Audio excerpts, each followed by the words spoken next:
Aborder la mort. Alors, c'est pas la mort au sens physique, c'est les petites morts qui jalonnent notre parcours. Ouais, vas-y.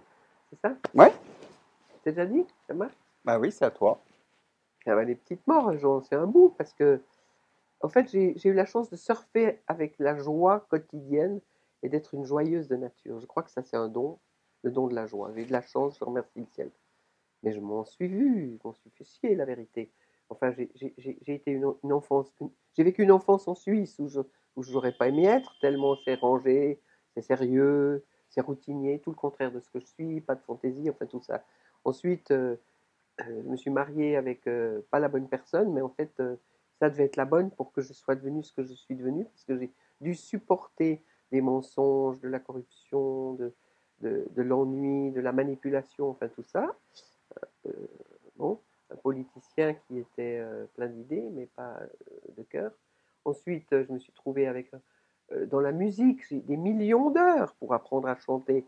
Je savais chanter, je me suis laissé déformer par des conservatoires, par les boîtes de conserve qu'on appelle conservatoires. J'ai fait toutes les techniques possibles, mais il n'y a pas de technique, il y a juste cette impulsion évocante qui nous traverse et tu laisses faire. C'est un geyser qui jaillit de nous quand on est libre. Comment les gens ils chantent à 3 voix en 2 minutes?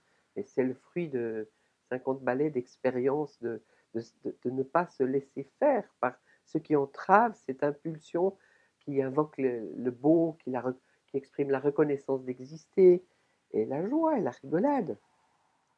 Donc ensuite, j'ai passé des années en silence avec mon fils. Mon fils, on m'a dit, c'est le plus sourd de la République, il parlera jamais.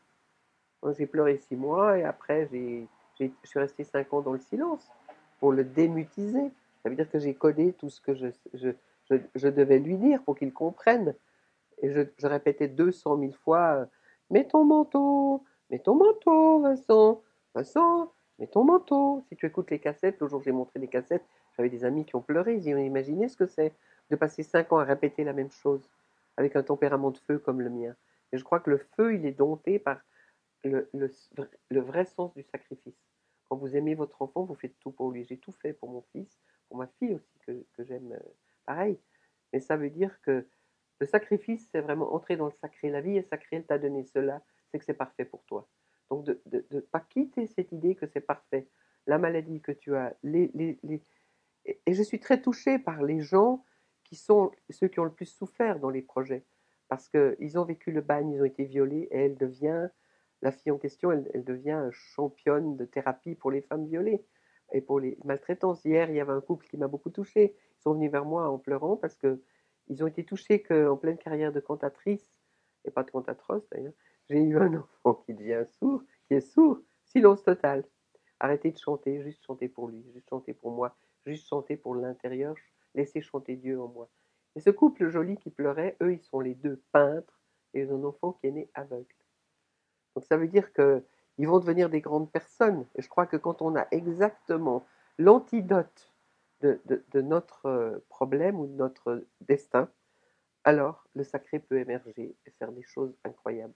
Je n'ai pas sauvé 2 millions de personnes, mais 2 millions de personnes ont été sauvées parce que mon destin, je l'ai transmis à des milliers qui ont été des équipes incroyables et qui savent démultiplier, qui ont su transformer en beauté justement la laideur de leur existence. Donc ils n'ont eu des yeux pour regarder que la beauté. On peut regarder la laideur, mais ça nous mène dans la fosse commune.